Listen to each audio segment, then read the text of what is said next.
All right, Alexander, we have got some very important breaking news, and it appears that we had a military coup, and that military coup has been put down by the Bolsheviks. It seems. I mean, am I reading this correct?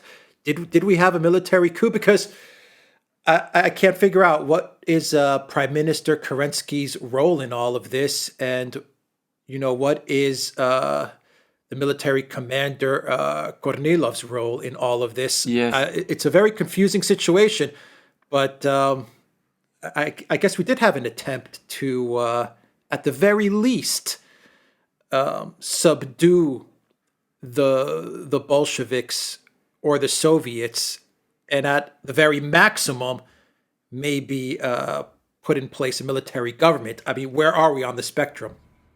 This is you've actually put your finger on the right question, because we don't really know. There is an enormous amount of confusion about what has happened. But let's just take a step back. Let's go back to what we were saying in our last program. And if you remember, over the course of our last program, we said that there are only two forces. There were only two forces, political forces, left in Russia. One was the Bolshevik Party, that is to say Lenin's organization, which is, by the way, more than just a party. I mean, it is a grassroots organization. It's extremely well networked.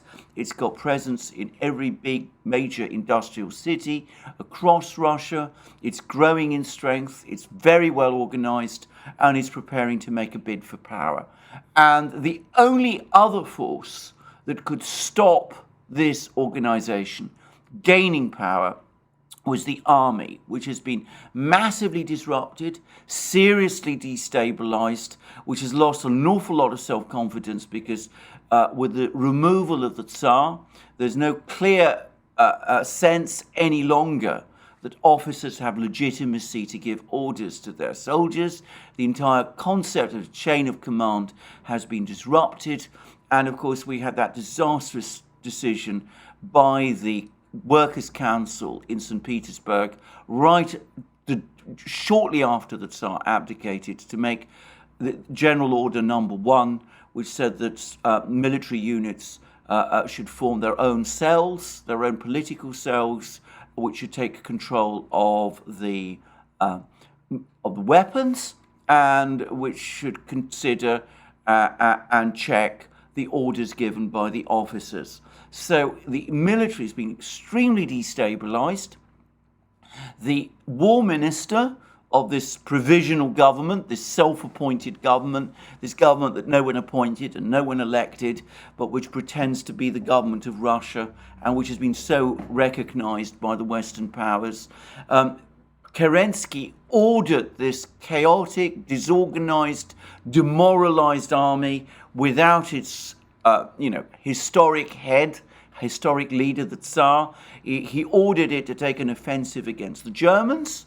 That offensive ended in disaster in June and July, and that has, of course, demoralized the army even more. But nonetheless, and in spite of that, the army, the military, still retained a certain structure and discipline, and it looked as if it was the only conceivable force that might stand in Lenin's way and in the way of his political movement as it prepares and maneuvers to seize power.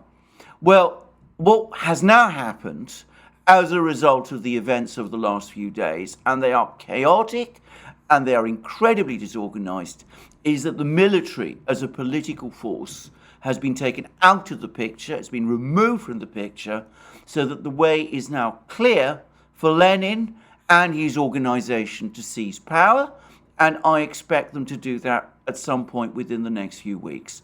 Now, let's try and understand what happened. Kerensky, that incredibly ambitious individual, this person who is a lawyer, who played a role way back before the First World War in manipulating, using the strike in the Lena goldfields to undermine Nicholas and the Tsar's government and to discredit them. he managed to get himself appointed. He's also, I should say, he was also an elected deputy in the Russian Parliament, the Duma, which of course no longer exists because the liberals made sure that it was not reconvened when Nicholas abdicated. Nicholas offered to have it reconvened, but they refused. So he was a deputy in the Parliament. He was a member of the Council of Workers' Deputies, and he was also managed to get himself appointed a minister in the provisional government. And he was, by the way, the single person also who played the biggest role in persuading the Grand Prince Michael, the Tsar's brother, to refuse the monarchy. So he's already got a very complicated, I would say, if I have to be straightforward about it, disastrous record. He's been packing the government and various important offices with people that he's drawing from his Masonic lodge, of which he is a prominent member. And in June, having got himself appointed war minister, though he has absolutely no background in military affairs, doesn't understand military matters at all, doesn't get on with the military in any conceivable way, he ordered this disastrous offensive which ended in disaster. Well, with liberals in Russia, if you fail, you rise. The more you fail, the higher you go. And the direct result of the crisis that took place as a result of this failed military offensive, which Kerensky ordered, is that Kerensky managed to get himself appointed prime minister whilst holding on to the job of war minister. So he's concentrating power in this so-called government, this so-called provisional government, which he's been largely responsible for creating, which, as I said, nobody has appointed and nobody has elected. And having apparently survived that political crisis, which we talked about in our previous program, the one in which there were all these protests in St. Petersburg as a result of the failed offensive, the one where it looked as if briefly the government might fall, but which didn't happen because partly Lenin pulled the plug because he didn't control the workers' councils at that point. Having survived that, Kerensky appeared briefly to be in control. And the suspicion is that he appointed this very popular fighting general, a man called Lavr Kornilov, to the post of commander-in-chief of the army, in order to get Kornilov to put together some kind of military force, which Kornilov would then send to St. Petersburg, basically to arrest all the people in this workers' council, to restore order in the capital, and to restore some kind of functioning government to the country. That was the theory. That's the assumption many people have. And that's what many people believe Kerensky was up to. Except, and if that is indeed what happened, Kornilov did exactly what Kerensky presumably wanted. He put together a military force. He acted to try and restore discipline in the army. He told Kerensky that various changes had to be done in order to restore discipline in the army. That meant, for example, cancelling General Order Number 1. Kerensky seemed to agree. Kornilov then started to move troops towards St. Petersburg. And then at the very last moment, Kerensky seems to have done a complete U-turn. He accused Kornilov of being a plotter, of Kornilov wanting to carry out a coup and trying to overthrow the government. And incredibly, Kerensky at that point turned against Kornilov, asked support from the Workers' Council. The Workers' Council has now been reshuffled. There's a new man in charge who is a man called Trotsky. We've talked about him before. He's now back in charge of the Workers' Council in St. Petersburg. He's in some kind of alliance with Lenin. Trotsky has arranged to have all the sort of Bolsheviks, some of them brought back into positions of importance. With Kerensky's agreement, he's had the ammunition, the arms depots in St. Petersburg opened. He's distributed weapons to all these workers' militias that the Bolsheviks have been organizing, the so-called Red Guards. And the result is that the Bolsheviks are now armed in St. Petersburg to an extent that has not been the case before, and they've developed a paramilitary organization. And at the same time, with Kerensky denouncing Kornilov's move on St. Petersburg, the army, the military disintegrated. What was left of the military has collapsed. Kornilov himself has been arrested, and the army, as I said, has been removed from the scene as a political force. So the net effect of all of these events is that Lenin and his organization have been massively strengthened. They now have arms, they now have an organization, they've now gained control of the Workers' Council, the critically important Workers' Council in St. Petersburg, and they are now maneuvering to call what they call an all-Russian Congress of Workers and Soldiers Councils, which is believed it's going to meet in November, and when it is convened, all the indications are that the Bolsheviks, that Lenin, are going to use that as a platform to take power. So Kerensky, it seems, double-crossing Kornilov, has set the stage for Lenin's seizure of power. It's an astonishing performance, and it shows what a disastrous and incompetent politician Kerensky is.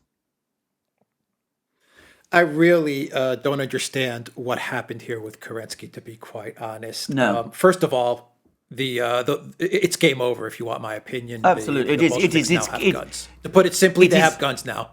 Yeah, it is game over. Yeah. You're absolutely right. It is game over. It's now only a matter of time. Yeah.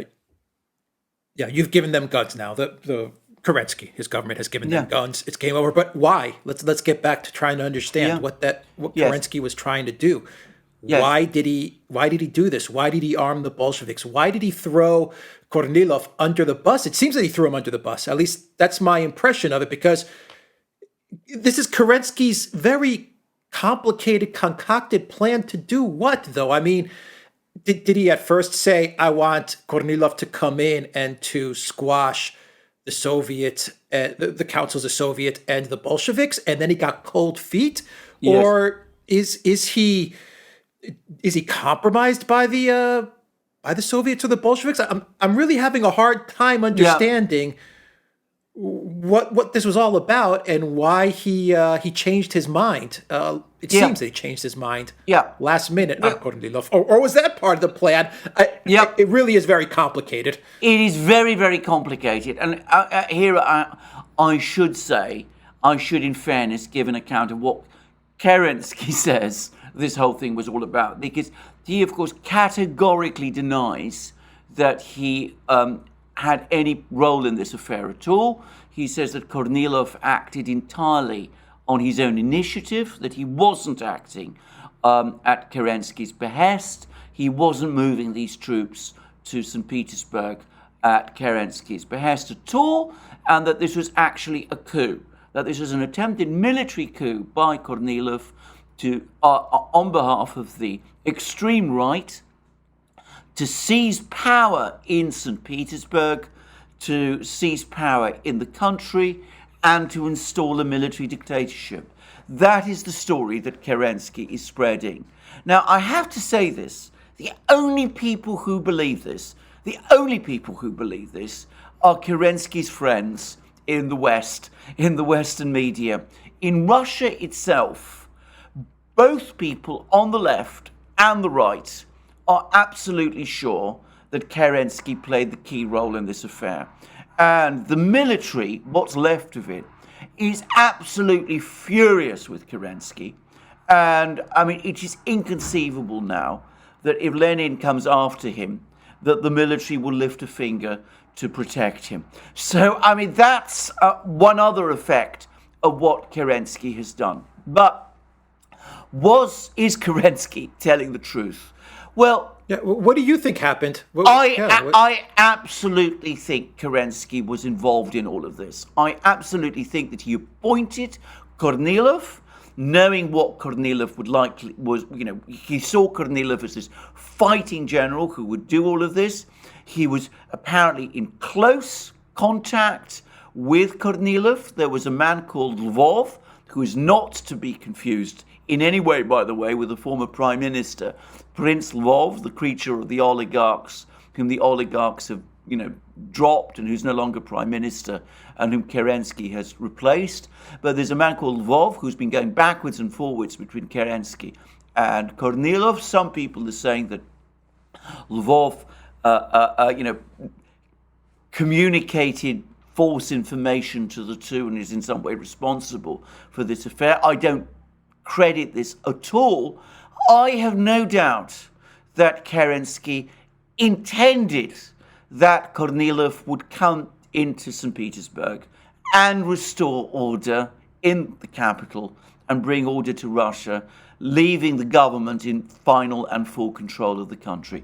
Now, I think the reason Kerensky changed his mind is that I think it suddenly dawned on him as the military started to move troops towards St. Petersburg, that if the troops did enter St. Petersburg, which they could have done, if they did arrest the Workers' Council, if they did restore order in St. Petersburg, they wouldn't need Kerensky anymore.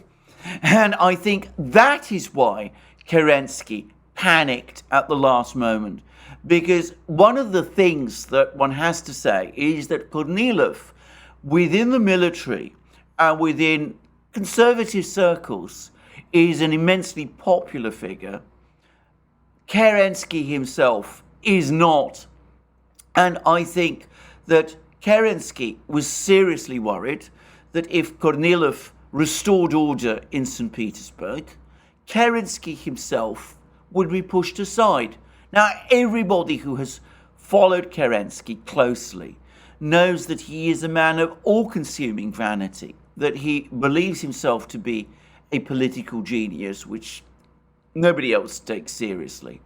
And the idea that he might be eclipsed by someone like Kornilov was unendurable to him.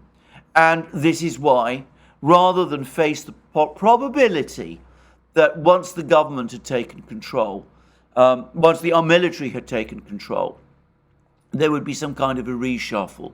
And Kerensky, who was, after all, the author of that disastrous offensive in June, would be either, he'd either be pushed aside or he would be demoted in some way. That was something that he simply couldn't accept or endure. And that is why, at the last moment, he turned on Kornilov and literally threw him under a bus. It's a classic example, by the way, of the way Kerensky operates. He always acts to aggrandize himself. He always acts in an incredibly short-term way. He's massively overconfident about his ability to control the situation. And, of course, what has happened is that instead, he's destroyed the military as a political force. He's largely destroyed the military, by the way, as a military force also. And he's now empowered Lenin in a way that Lenin is now in a position to take power. Now, that's my own view. In a sense, it doesn't exactly matter what Kerensky's role was, because if you're looking at the practical realities, what Kerensky was up to, and we're talking about a man who thrives on conspiracy and intrigue, who's been conducting it all his life. What has happened is that no one in any part of Russia's extremely complex political scene trusts him or supports him anymore, so that as a result of this affair, he and what is left of his government now function in what is in effect a vacuum. He didn't think this through, in essence, is what you're kind of saying. I mean, Yes. he acted impulsively, and he says, "Okay, let's go with Kornilov. I'm going to go with Kornilov. He's going to put things in order, whether it's going to be putting the military back in order, whether it's going to be getting rid of the Soviet Order number one. He's going to be my guy that's going to put stuff in order, and then he's going to march into Petrograd, St. Petersburg, and he's going to get rid of the Soviets and the Bolsheviks." But then it seems like you're saying he kind of sat back there, and he says, "Crap, if Kornilov does all of this, and he comes into Petrograd and does as I've instructed him to, then there's no need for me either." And he chose his own self-preservation and power over his own plan and the good of the country. It seems it's a very, very odd behavior. Yes, he's a very old man. I mean, that's the first thing to say about Kerensky. I mean, he's a very old man. Nobody in Russia takes him particularly seriously. He gave a speech at something that he called the pre-parliament. I mean, he called a kind of big assembly of people a couple of weeks ago, and he had them all together, and he made this incredibly weird speech in which he said, that his heart was about to be plucked out of his breast, and he needed it to be put back, and he burst into tears. And one person who was watching this said, what Kerensky needs is not power, but a doctor. I mean, he's a very, very old He sounds person. he is very He sounds strange. like this guy needs psychological help. He's very neurotic, very, very. I'm going to say it straightforwardly, very hysterical. His speeches are extremely peculiar. I mean, and as I say, nobody can quite bring themselves to take him seriously. But and this is what's so paradoxical. You see, he's got this group of friends from his Masonic lodge. He's the only person that the oligarchs who control the Russian economy can use at the moment. And so the more he fails, the more bizarre he becomes, the more eccentric his behavior becomes, the more he seems to rise. Now, you said he didn't think this through. He absolutely didn't think this through. He never thinks anything through. Let's go back to what happened when Nicholas abdicated. Remember that, there were some people, Milyukov, the liberal leader, said, "My goodness, we have to have a Tsar, because without a Tsar, we have no legal or constitutional structure in Russia." And of course, it's Kerensky who then persuaded Grand Prince Michael not to take the throne, because he wanted to keep Russia. He wanted control. He didn't think through the implications of what that meant. And he did the same in June when he ordered this grand offensive against the Germans.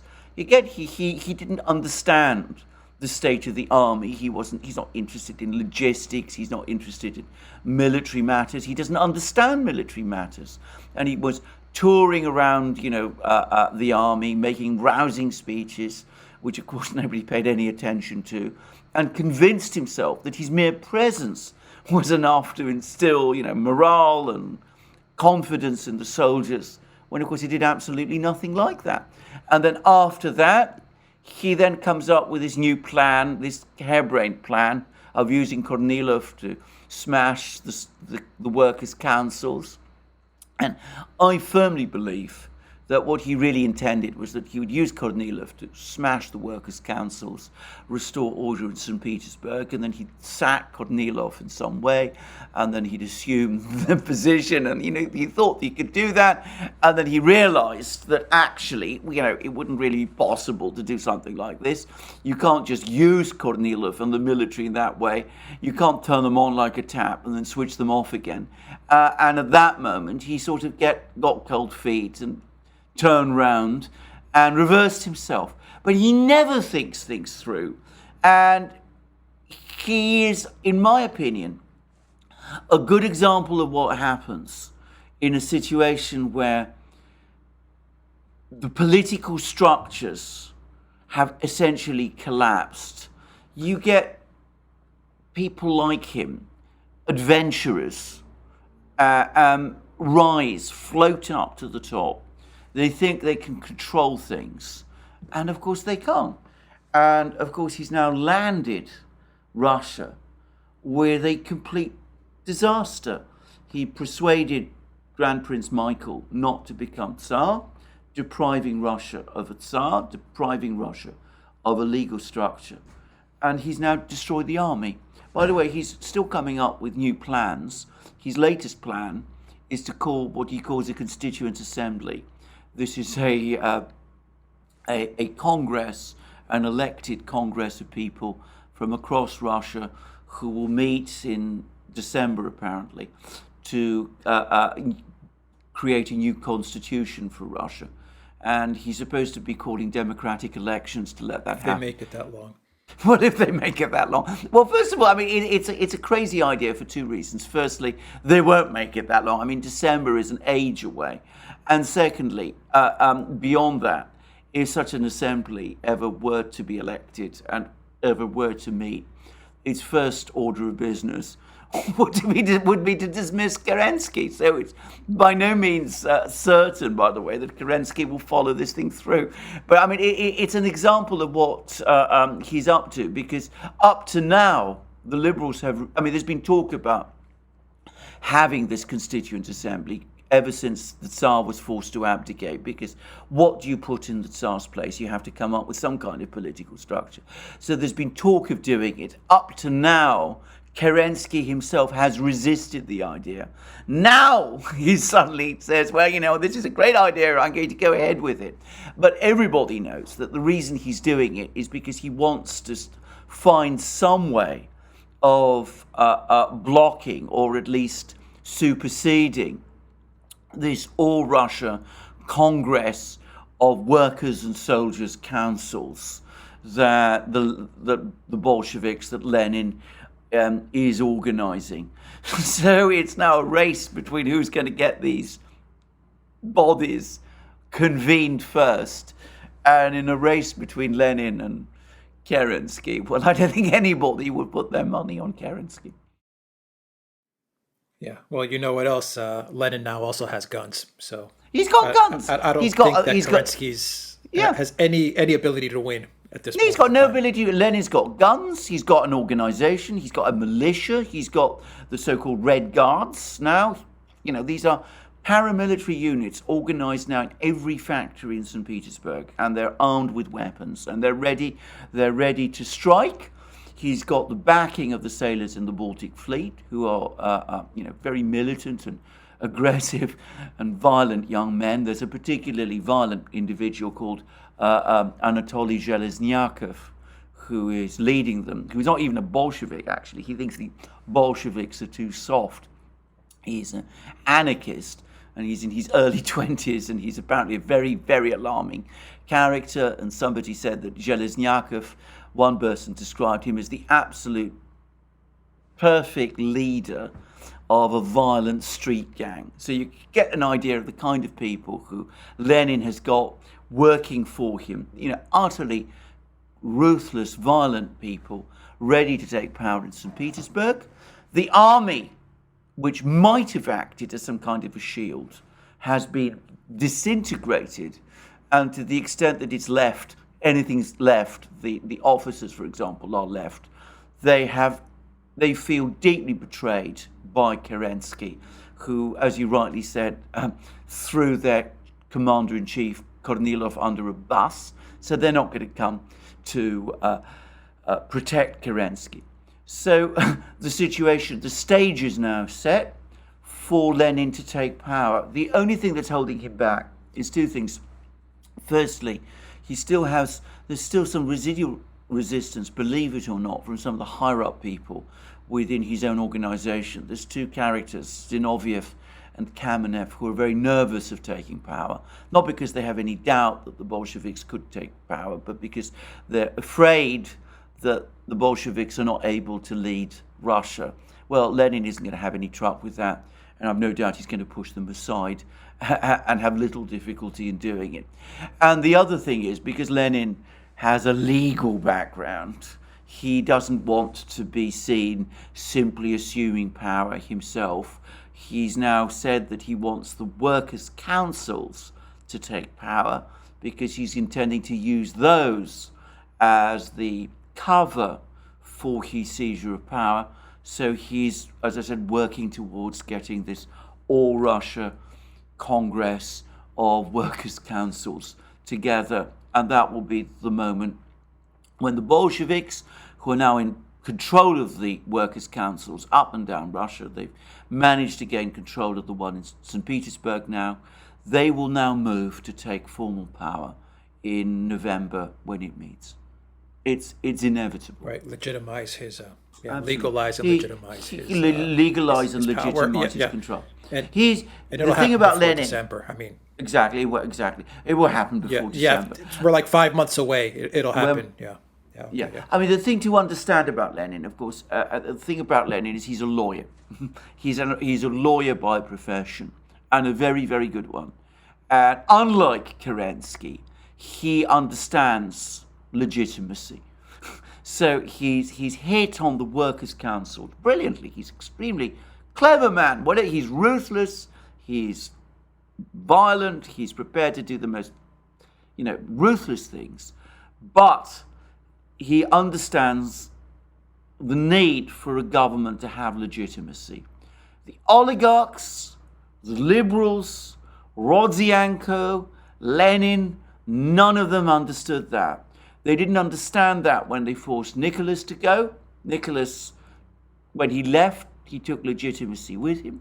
They didn't understand that when they rejected Nicholas's proposals to bring the Duma back into session and to have Nicholas appoint the provisional government. They didn't understand that when they persuaded the Grand Prince Michael to stand down. That's because politically they're amateurs. Lenin understands legitimacy, and he says power in Russia should belong to the workers' councils. His slogan, all power to the councils, all power to the Soviets. What, of course, he means is all power to himself, because he will control the councils and he will, through the councils, assume control of Russia. That's his plan, and he's taken another massive step towards executing it.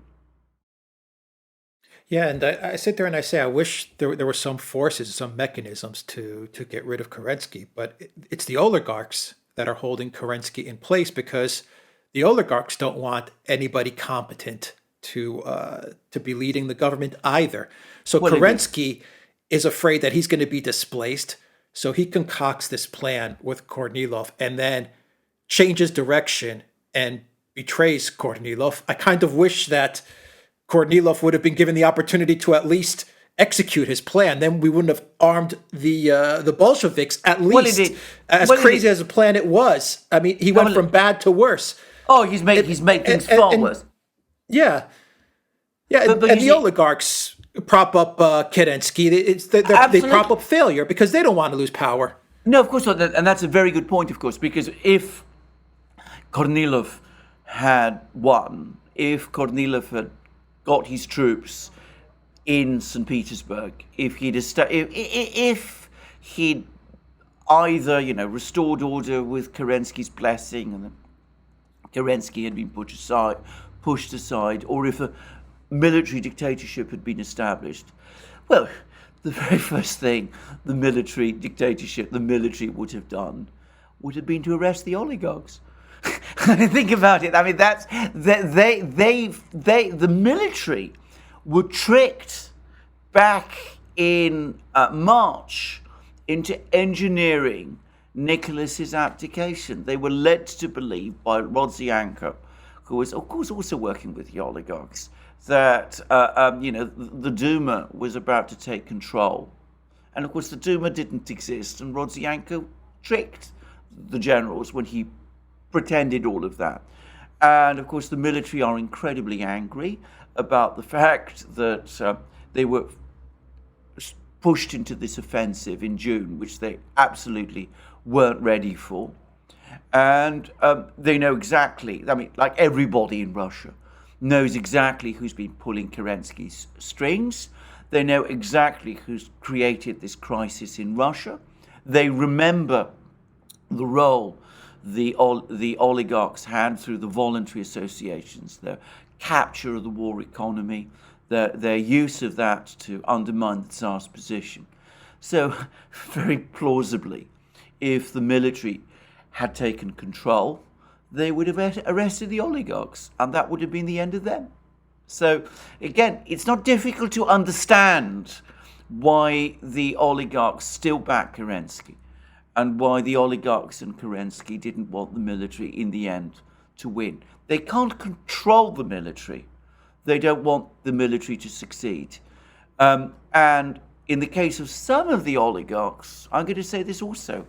Remember, they bankrolled Lenin in the past. Their ability for delusion is sometimes infinite. And I wouldn't be at all surprised if some of them think that if Lenin does take power, they could still find some way of cutting a deal with him.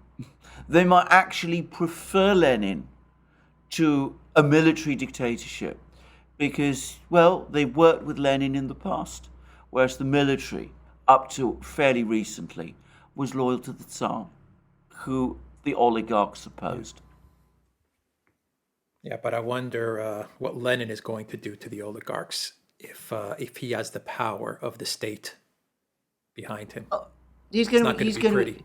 He's not going to be pretty at all. You know what? There's that famous thing. You know, there was a young lady from Riga who smiled as she rode on a tiger.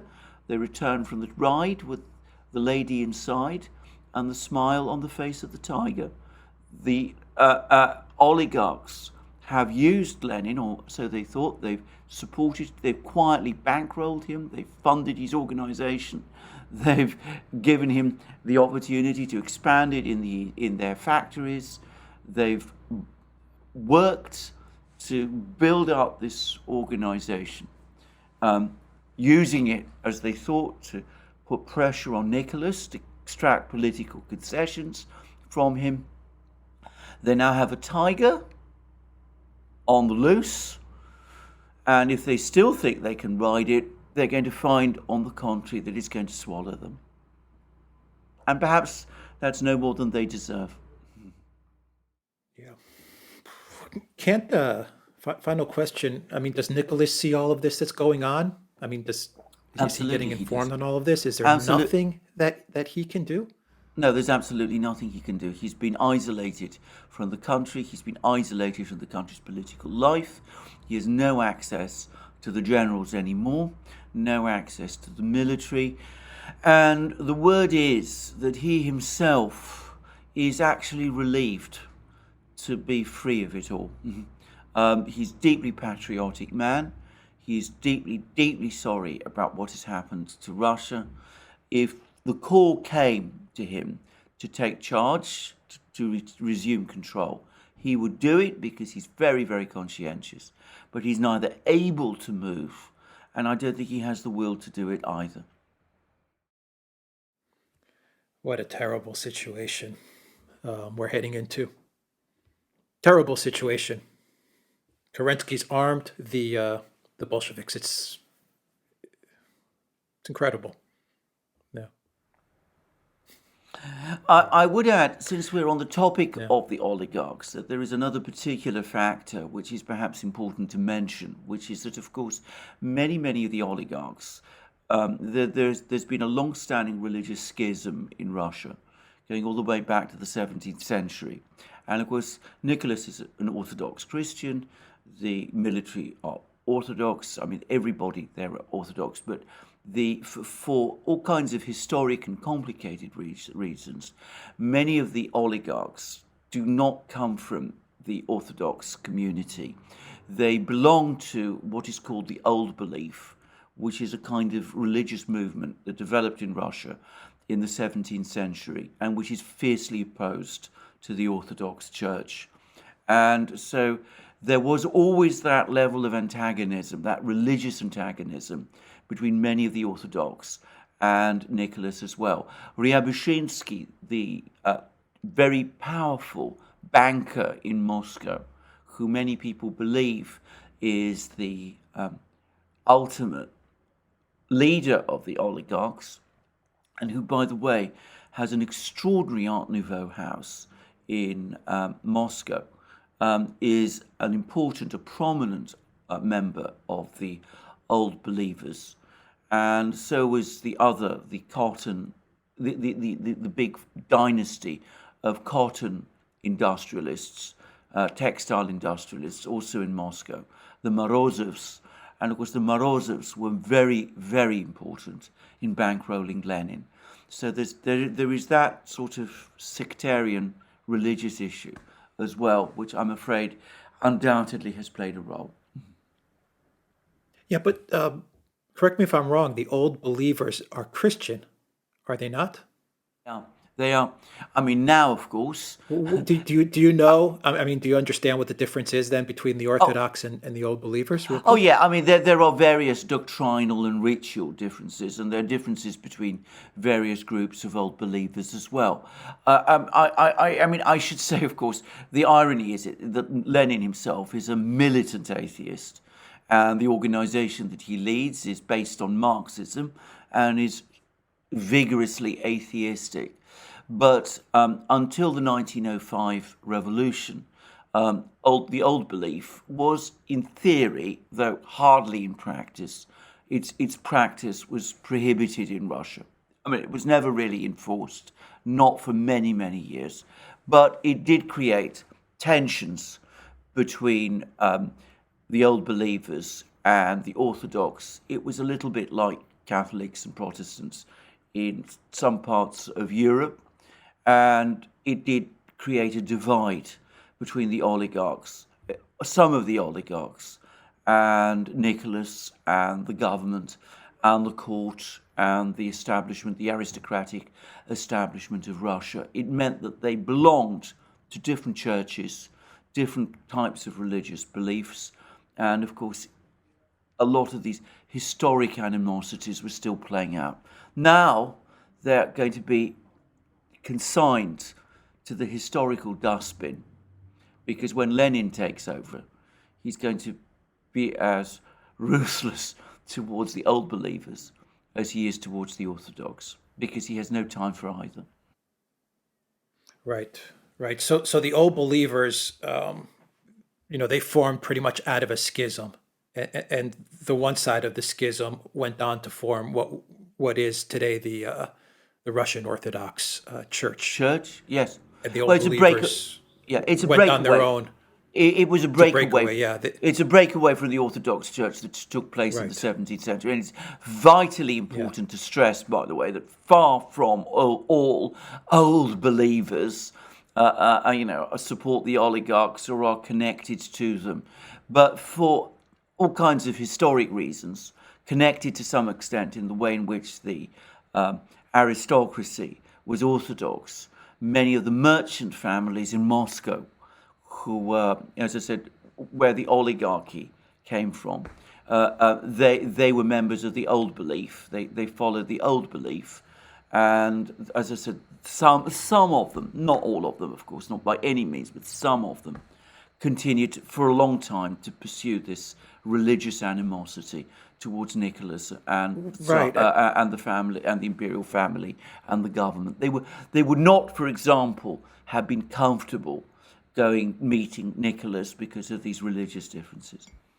Right. I mean, I don't want to harp on this too long, but I believe the way the Russian Orthodox Church evolved in the 17th century, it was to align it more. I mean, the plan was to align Orthodoxy in general. For example, the Russian Orthodox Church to align more with, say, the Greek Orthodox Church, the rituals, the liturgy, and etc. And the Yeah, old believers didn't want anything to do yeah. with that. I mean, Well, in essence, that is exactly right. I mean, it was in fact. I mean, yeah, it was the hierarchy of the Orthodox Church in Russia, led by yeah.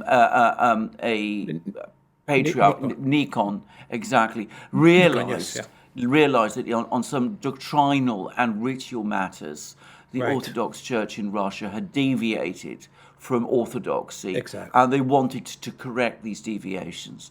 And some people who wanted to cling on to these deviations broke away and formed the old belief. But to be absolutely clear, the Orthodox Church is the overwhelmingly supported church in Russia. It is the church of the hierarchy.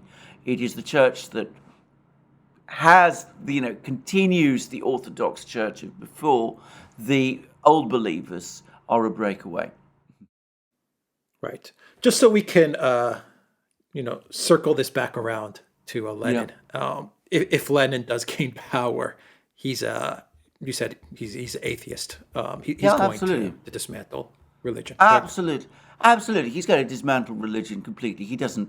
I mean, he has no time for it, and he is a militant atheist, a militant materialist. And if there are some oligarchs, which I'm sure there are, by the way, as I said, the capacity for illusion on the part of some of these people is almost infinite. If there are some oligarchs who think they can use him, they're going to be sadly mistaken. Okay.